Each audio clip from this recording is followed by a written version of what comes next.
Hello, hello. Hello. Hi, guys. Hey, how are you, Hello, intern? everyone. Do you want to I'm do the? good. Do you want to? you want to start it off? It's I the would love to Maverick start. RWA podcast, live under fire. So I would guys, love to kick it off, so I can go back to work hard. Okay. Hi, everyone. Welcome to Real World Mavericks RWA broadcast series, and this is episode 5. And we're gonna break down all the biggest shifts that are shaping the future of real world assets. So before we begin, here's a brief disclaimer. This broadcast is for educational and entertainment purposes only. We're not financial advisors. Nothing here is a recommendation to buy, sell, or hold any cryptocurrency or digital asset. Cryptocurrency, as we all know, is highly volatile and speculative, so you can only lose all your invested capital. So you're solely responsible for your own investment decisions. Always conduct your own due diligence and consult with a financial professional before acting on any information. By participating in the broadcast, you acknowledge that these responsibilities and agree that we're not liable for any outcome for our losses. Okay, now that we have See, that out of the way. this is the moment where we actually want the intern to speak at her normal I pace. love, I love, I love that intern. He always manages to make the intro so interesting. Like it was like we've got this whole thing, guys, where we're curated and like there's a process. It never goes to plan, but we're doing well. Every week we get a little bit better and better. But anyway, welcome to everyone. Welcome to the Real World Mavericks podcast. My name is Matthias Joders. I'm the Chief Marketing Officer for Mavryk and its subsidiaries. And I'm joined by Alex Davies, our founder and CEO that is currently in the UAE. Alex, how are you? I'm good. This is a scripted How message are you, system from. Alex? I'm good. I'm good. I honestly think that no, the situation in Dubai obviously is harrowing, but I think it's actually effectively it's been more noise than effects from the Yeah. drones and the missiles. And the UAE military has done a remarkable job protecting all of its residents, citizens, and residents across the board. I would actually argue it's safer to be in Dubai now because of the reduced traffic on the roads. So than anywhere else. So happy and proud to be here, and my geopolitical takes will be coming in another podcast sometime later, maybe, potentially with Simon Whistler. Big fan if you're watching this. or maybe Mario. Who knows? There you go. Simon, Simon, Simon, Simon, Simon, Simon, Simon. Simon. Yeah. Yeah. So, guys, well, let's get straight into it, and that's really great to hear. Okay, so the markets really interesting with everything going on. The markets moved up 8%, and now this is the best part. Really, as we spoke in our last podcast, with everything that's going on in the economic climate, RWAs are staying really strong. With you can see here 26 billion right now. When we spoke last time, it was at 25 billion. Basically, also something that the blockchain USD TVL, so the blockchain USD investment digital fund, right? The TVL locked has gone up also as well, and that's really good news. And then more importantly, if we look at the actual comparison that we usually do, as we always mention, you should always do a comparison between RWA XYZ, big shout out to them, always doing a great job on analytics, and also CoinGecko, where if you minus the 12 and 8 billion, that roughly equates this to be 32 million, you can see that the range has actually stayed stable, right, guys? Previously, this was at 56. It hasn't really dropped. 56 billion hasn't really dropped that much. What does this show, Alex? What does this show in the market? How stable things have been, even with the current climate? What's really interesting to me is how they classify the data there. If you go back to rwa.xyz, Yep. in that you've got what do you have there? You have treasury debt, commodities, actively Yep. managed, private credit, institutional, corporate bonds, public equity, private equity. Private equity is such a they put real estate finally. Yeah, they did that. Yeah, they did. They did. Oh, Look at that. congrats, guys! Thank you so much for doing that. Something that I really wanted to see on there. Private equity, I think, is actually going to be one of the largest benefactors from tokenization. If you Yeah. think about it, there's only 2,000 companies that are publicly listed on the New York Stock Exchange, and there's 6 million private businesses in the United States. Not Yeah. obviously all of them are going to get tokenized, but it's actually really, really important that's going to be one of the biggest affected fields, in my opinion, when it comes to you know what token is the benefits that tokenization brings to the average person and not just institutions is going to be in private equity. Obviously, when you start to get into like treasuries and corporate bonds and private credit and stuff like that, that'll be interesting too. But it's just it's it's just my take on like how it's going to affect the average person and what you're going to go buy.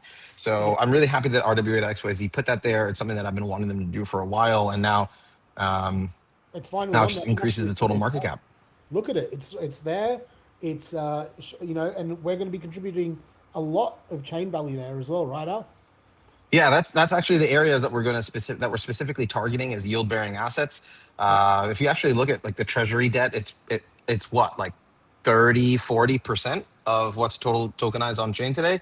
yeah, As interest rates come down, I think you'll start to see a shift of moving of the tokenization into other, alternative yield bearing assets than just treasury debt, because it's not yield bearing per se, it's inflation bearing. They're printing money and giving it to you. So I'd like to see that actually move down in terms exactly. of printing the money supply into oblivion and everything is worthless and a can That's of why Coke we all costs believe in $500.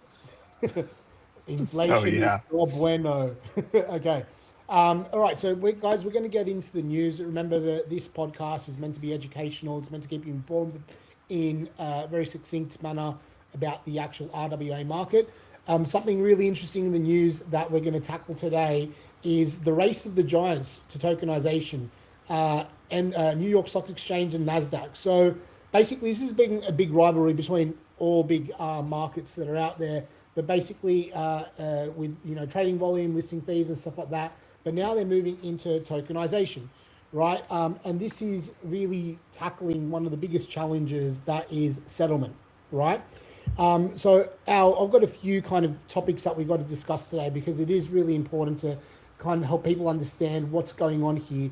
Number one, this is where real low hanging fruit in the actual infrastructure change, right? Because you've got the traditional infrastructure that is legacy systems, and then blockchain is the new financial system, and that's why it's been adopted. So basically, the cultural clash versus integration. This is a question now. Is Nasdaq's partnership with Kraken, right? And basically, I'm going to just bring you over here. This is the piece. It's on actually the Kraken. So Paywood, that is the parent company of Kraken and Nasdaq, right, to develop their own thing. So think about it like a bridge, right? So pretty much they're partnering with a crypto native company like Kraken to build their technology, right? Versus New York Stock Exchange, they're going proprietary, right? So they're going to building their own stuff, partnering with Citi, BNY Mellon, all that kind of stuff. So basically, Al, I guess the question is the partnership with Kraken a sign that Wall Street can't build this alone, right? Or is it a brilliant shortcut to bypass years of R&D? Being a founder, being an innovator in technology, what do you think?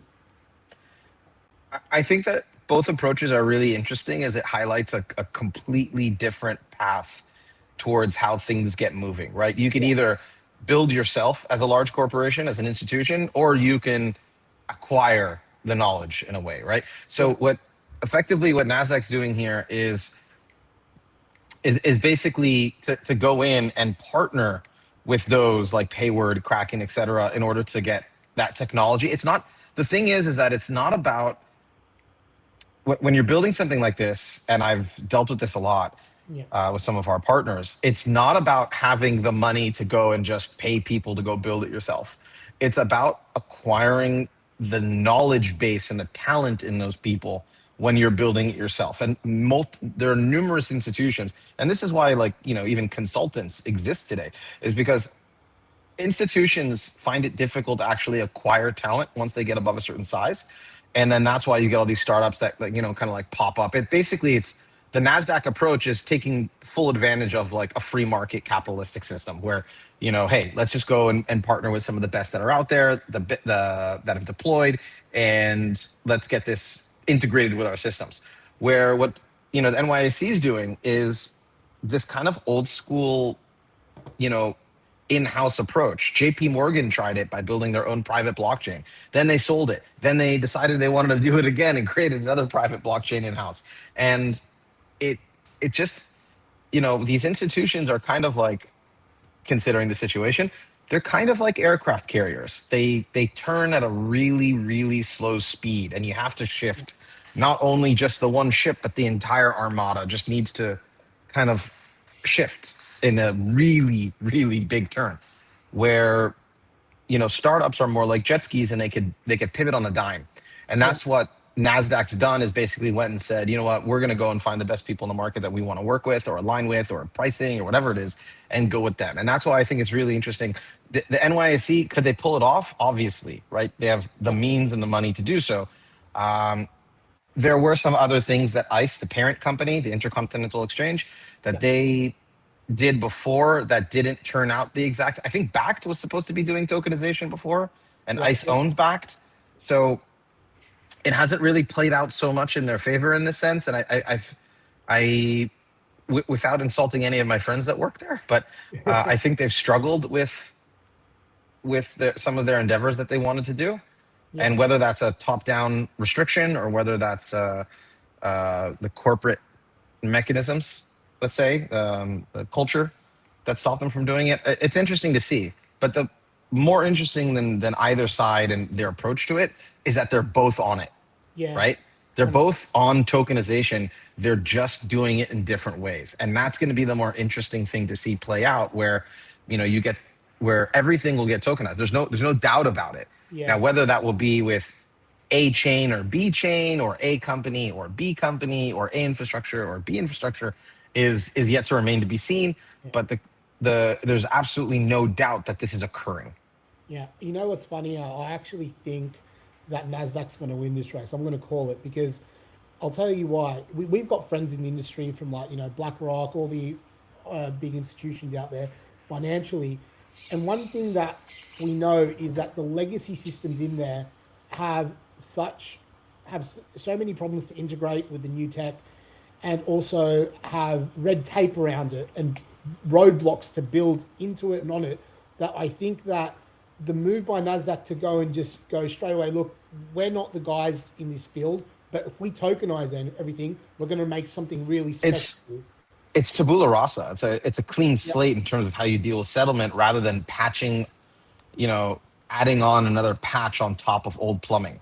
yeah. Okay, actually, that's a great segue into our next question. That it's two pronged, right? So the settlement revolution, atomic settlement versus legacy, and then also the liquidity migration, right? So firstly, does atomic settlement finally kill the T+2 liquidity trap, or does it make flash crashes and fat finger errors instantly irreversible? Secondly, will the move to crypto native money make it into boring stocks, or will it make traditional stocks? Will it make it traditional stocks as volatile as Bitcoin? So basically, I kind of thought the two go side and side. Al, what are your thoughts on that? Well, for starters, I don't think anything the New York Stock Exchange and Nasdaq are doing would be non-custodial, right? The Yeah, the the client money accounts will still be custodial things. yeah, I So if agree. you fat finger something to a radically large degree, there may be a way to reverse it, but I highly doubt it. Yeah, It does look like fat fingering might become irreversible. You put in like an extra zero, and all of a sudden you sold 300,000 of something instead of 30. yeah, But that might be the case. But when it comes to liquidity traps and stuff like that, but what's interesting is that there's so many different systems today that liquidity does get trapped between them. So you're going to need to see elements like Layer Zero or CCIP adopt further bridges towards different. I would call them financial networks, is a better way to put it. yeah. So you will get, actually, it's really interesting, Matt, on the T+2. Do you know why NASDAQ actually closes down at the end of the day? Or like what led to their hours being that way? Or I New York Stock Exchange, I should say. I'm gonna Uh, say for the show, I don't know, but I kind of have heard something. Yeah, go tell me. so they used to, and this is where like the whole T+2 thing Yeah, is from. Like the T+2 is basically it takes 2 days to settle a trade. So when you correct. settle a trade, you're basically getting when you buy something on Robinhood, for example, or any other brokerage, you're actually getting an IOU in your account that takes 2 more days to finalize.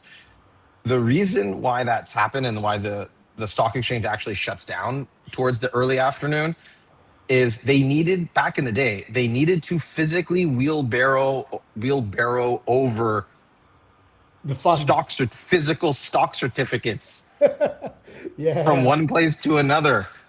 that's right. So Yeah, so we don't need, like, we've had digital technology for trading for the last, I don't know, 30 years or so. So yeah, no longer, even maybe 40. So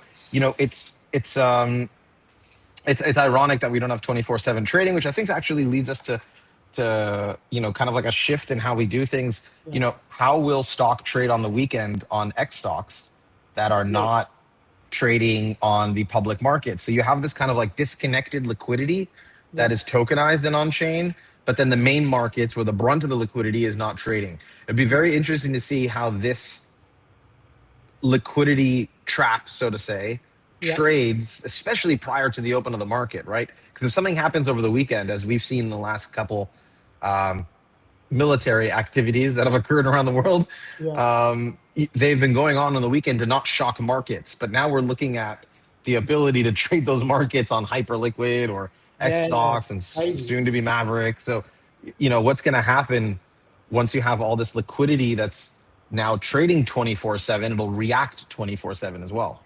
You know what? This I'm going to skip a question because this actually partners with another really good question. Is the 24/7 impact? Humans are behind this trading, and obviously there's algorithmic trading, there's AI that's taking over a lot of the trading. But how is this going to impact the traders, like the actual people that are in traditional markets, having to go from 20, no, basically what 8 5 to 24/7? Honestly, if you're a regular person trading retail without algorithms, good luck. But Yeah, long term investments, I think are the way to go with how fast. Like when you look at like high frequency trading, HFT, yeah, and the amount of institutions that are involved and the bots that are involved. If you're a retail participant, long term strategy is the way to go, right? If you try to short term trade, good luck. yeah, If you're in terms of institutions, that'll be a really great question. Like, do you yeah, have do you have different strategies that trade over the weekend than you do yeah, during the week when there's more liquidity? Do you hedge over the weekend with a tokenized stock or option while yeah. the main liquidity is trapped? I would say during business hours, it'll be very interesting to see how that plays out. I don't think anyone has an answer for that yet. That's crazy. All right, and then lastly, the bridge versus the fortress. Is what Nasdaq is doing with Kraken really a masterclass of collaboration, or is the NYSE Fortress approach more to keep the institutional capital safe from crypto volatility? So, do you think I've got a view on this, but I want to hear what you think first. Like, do you think that's how it's going to react? I think that depends on what they offer the market, right? Because, for Yeah, example, if you look at BNY and Citi to tokenize deposits, or if you look at like the tokenized factoring, kind of like invoice factoring that are going on, it doesn't necessarily mean it's going to be traded, right? There is an element of in-house tokenization that these banks want to do to be able to streamline their operations. You don't need 20,000 people working at 100,000 people working at a bank anymore. It's yeah, rows and rows of people for compliance or double checking things, or a myriad of different roles that, quite frankly, the crypto industry has automated. yeah, So it really depends on the approach. It seems like Nasdaq's more looking towards a public equity approach of public stocks and equities that'll go out to retail investors or institutions.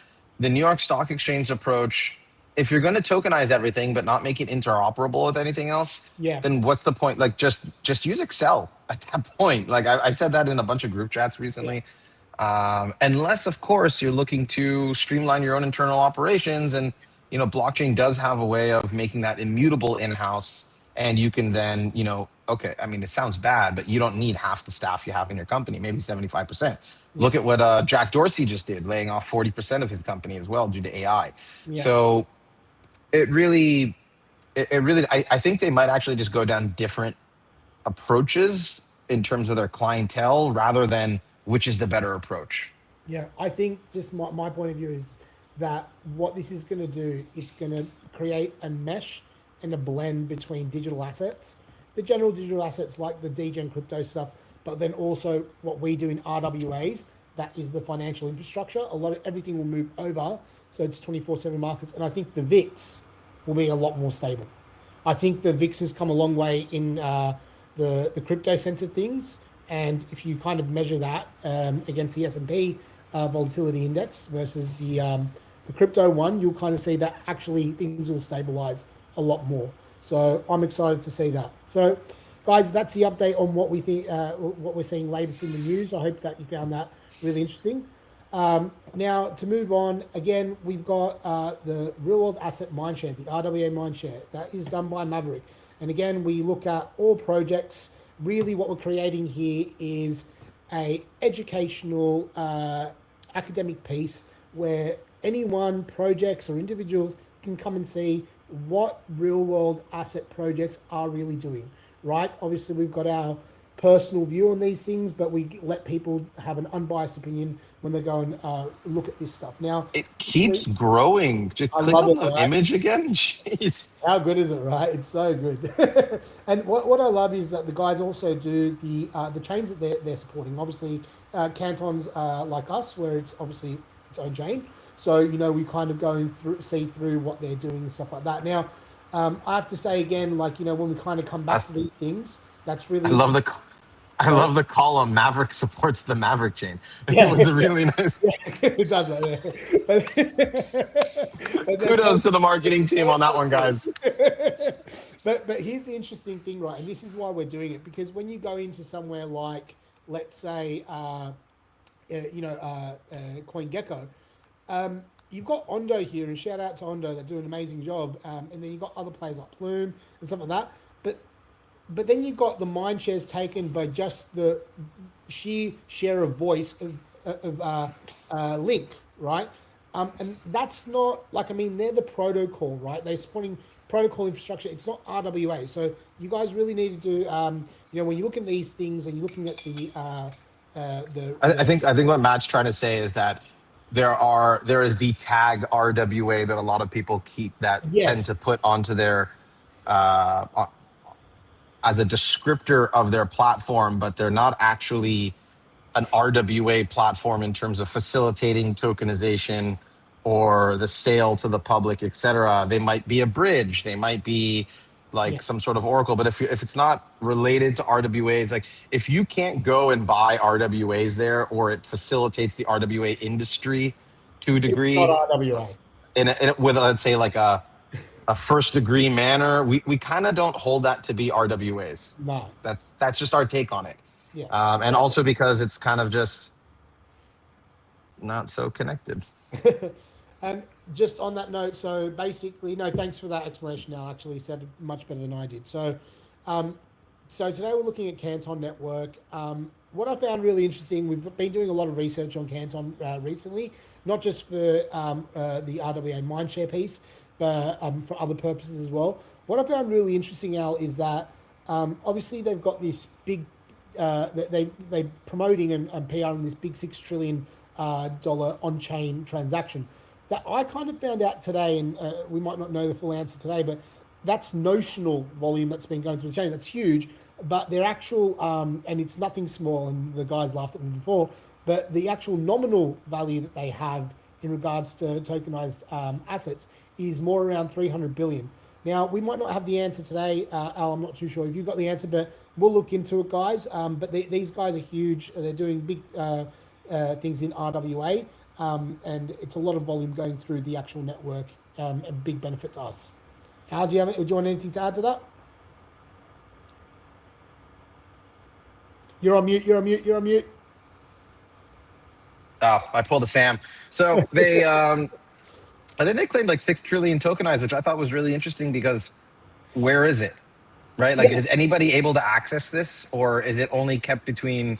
Is this just like a better way for you to deal with private equity in house? And you know, Yeah. great, you put it on chain, but how does that? And that's the approach that I also found interesting with Red Belly, is that if it's only an institutional if it's a B2B SaaS, then Yeah. why do you need a public blockchain for it?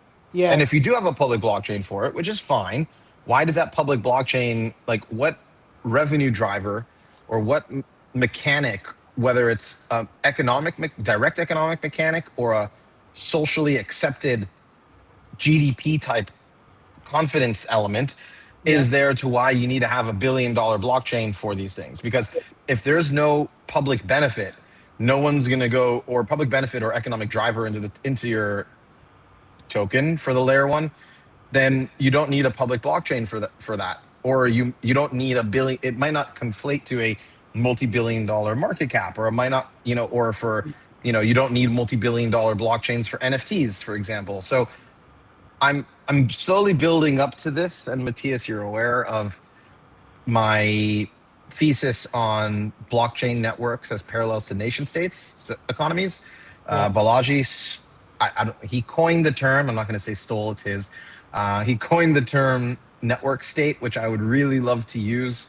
I'm still working on a proper term for it, but I think there's definitely a lack of agreed upon nomenclature and data points for the RWA space, Yeah. and what we accept as what is an RWA, what is in the RWA field, what is what do we consider, like, okay, so you've done 30 trillion in settlement, which is, it's a huge number. Not discounting it, but we have to take into account, has that brought any public benefit? Because so is my Excel sheet if I just change the numbers myself. So it Yeah. really depends on kind of, I look at blockchains and tokenization almost as a socially public good. Yeah. So And just to highlight, guys, the guys that our team did write about, and shout out to intern. Thank you for this. If you're still listening in, basically what they did was Canton facilitated first cross-border intraday repo using tokenized UK government bonds that's worth around 2 trillion, with participants including LSEG, Euroclear, DTCC, TradeWeb, Citadel Securities, and Society Generale. So, really look into this stuff, guys. It's important to understand everything that's going out there, and especially looking notional versus nominal. Really good to understand what that actually looks like for each of these projects. Now, just a few quick product updates. So for Mavryk, a new backend service with cache layer aggregates data from MVKT has been deployed. So shout out to the team, always working hard. This service can now be used as a data source by clients such as Nexus and Validator and the Validator dashboard. Currently, this provides 2 endpoints covering delegator rewards, validator stats for KPIs and APY and so on. The team are always continuously adding new endpoints to further reduce the load on MVKT. We are also continuously adding new endpoints to further reduce direct load on MVKT and improve overall performance. So Al, I want to thank you again for today. It's always been insightful to be with you. You're always so knowledgeable about things, and really appreciate you. Thank you so much. I didn't even give any sass this time. I was supposed to read the disclaimer. I think you were too. I think you liked my news. The news piece was fun, right? Like it was. The Like, news piece was fun a little bit. I'm getting more into the hang of things. I do want to create SaaS, like with my own little kind of like roasting the industry thing. At Iftar, they told us, they told me 5 people said I need to host a podcast about my, sassy takes on everything. So Look, we will have like do that. we definitely, I think we need to like reach out to Simon Whistler and do like a joint economic geopolitical podcast session, but we'll see. Marketing team, you on that? You heard him. All right. The marketing team is silently saying, "Alex, stop," but that's a whole different ball game. Cool. All right. Well, guys, make sure to follow us on Twitter and Telegram. So on Mavryk Network, it's on Twitter, it's Mavryk Network. That's also the same for Telegram. And then also we want to introduce you to equities.com, right? We've had this channel for a while. We're getting super active on it now as we're moving into the launch of our product. So guys, stay safe. Oh, wait, what's wrong? What are you saying, Al? Looking at the agenda for today, this was not on there. Matt loves giving away alpha, by the way. What the launch? We talked about the launch with multibank.io. What are we talking about? It's all good. Anyway, guys, stay safe. Yalla, bye.